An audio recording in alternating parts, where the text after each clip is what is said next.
All right, What's on Tap is brought to you by Bud Light, the official beer sponsor of the NFL. Our matchups with the highest point totals. Nothing is as easy to enjoy as a Sunday full of football and a fridge full of beer. These are the games we're locking in on. Can we get a fridge full of beer for the show? I would like that. I know we've got the working tap. Working is a loose phrase as I pull them down. I'm going to call him Mr. Light. I assume that's the guy that runs Bud Light is Mr. Light. Mr. Light saw what happened in Northeast Philadelphia with the Dollar-Raiders. And he's out, unfortunately. Send you guys a six-pack and split it between each other. Each get two. Two Bud Lights. Imagine if you think that's what I'm like on a bunch of Dollar-Raiders. Imagine if I suck down a couple of Bud Lights here. I'm just telling you right now. Yeah. All right, we'll kick things off with Sunday Night Football. This thriller will have an over-under, or has an over-under right now, 46.5. We'll see if that moves on DraftKings. The Chargers are favored by 8.5 points against our friend at quarterback T-Bag, Tyson Bagent. Yep. Barry, I'll start with this. Any concern over how Austin Ekeler, Fantasy Life investor, has looked since returning?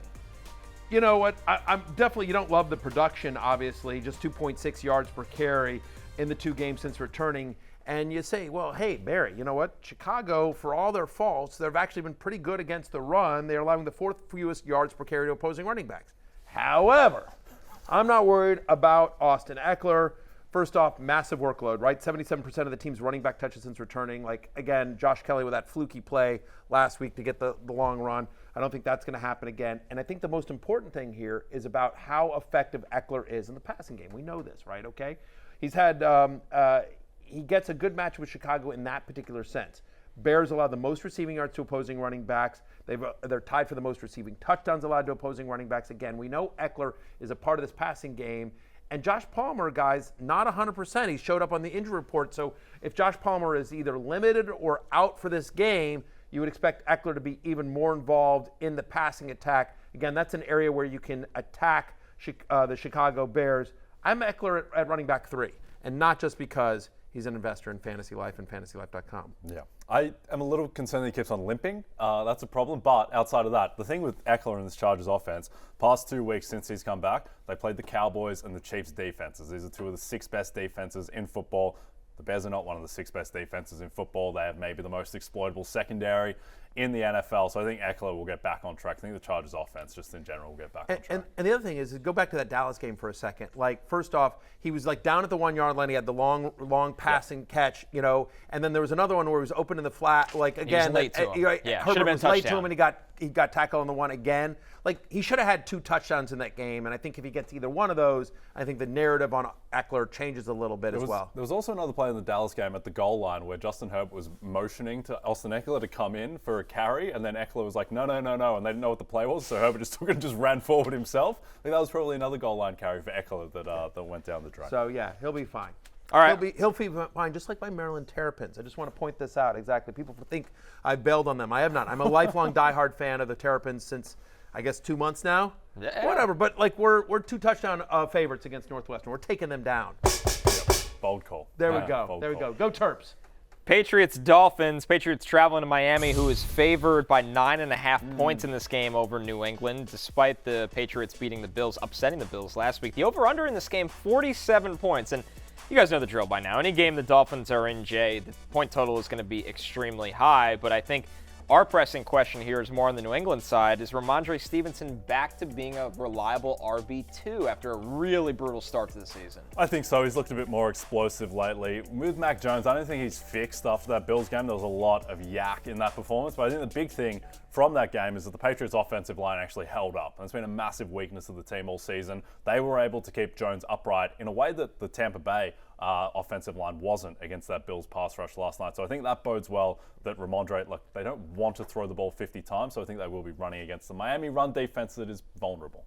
Yeah, and by the way, the same argument that I made for Ekeler against the Bears, I also make for Ramondre against the Dolphins in terms of how they are against pass-catching running backs. They allow the 7th highest catch rate to opposing running backs, and so Stevenson, who's had a 20% target share the last 2 weeks, will be involved with this. I am with you, Jay. I don't think we're totally out of the woods yet with Stevenson. Again, like 57% of the team's running back touches is basically what Stevenson's gotten since week 3. Zeke continues to get too much work for a manager of Stevenson to be happy with. But I think in this particular game, I think he's viable. I have him as a top 20 play this week. He was on other receiving votes for the love list, again, because the passing game usage and the way you can attack Miami.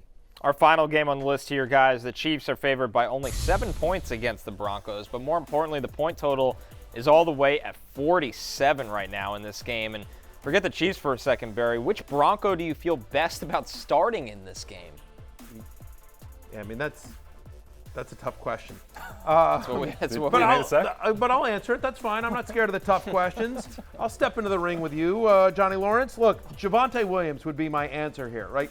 Like 53% snap rate last week. He had 18 touches, both of them season highs. Again, coming off that injury, getting more and more work. He's their best option. I know Sean Payton's got a soft spot for Jaleel McLaughlin, his little pet that he found, and he's still going to be involved. But, I mean, Samaje Perine, That's real subtle. Right. Well, I'm just saying he is, right? But look, Javonte Williams now has a double-digit target share in 4 out of 6 games so far this year since he's returned.